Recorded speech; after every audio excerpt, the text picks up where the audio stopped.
Ce qui me touche profondément dans l'approche de Bernard d'Espagna, c'est que c'est à partir d'une analyse philosophique des sciences concrètes qu'il pratique, à savoir la physique quantique, la physique des particules élémentaires, qu'il a été amené à prendre conscience que, après Kant, les scientifiques n'atteignent pas le fond des choses, mais que ce fond des choses se révèle quelque part à l'homme.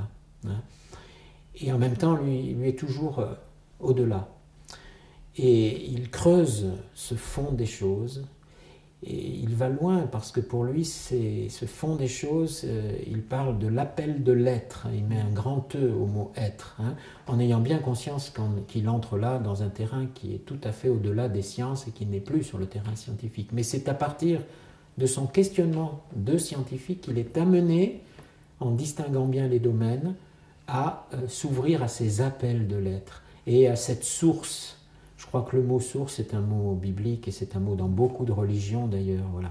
Quelle est la source de toute la réalité du monde? C'est ce que nous disions tout à l'heure par rapport à la création.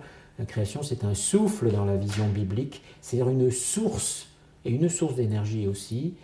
C'est tout à fait d'un autre ordre que de comprendre comment s'est fabriqué le monde, que de se dire qu'est-ce qu'il fait qu'il existe, reprenant la grande interrogation du philosophe, pourquoi y a-t-il quelque chose et non pas rien?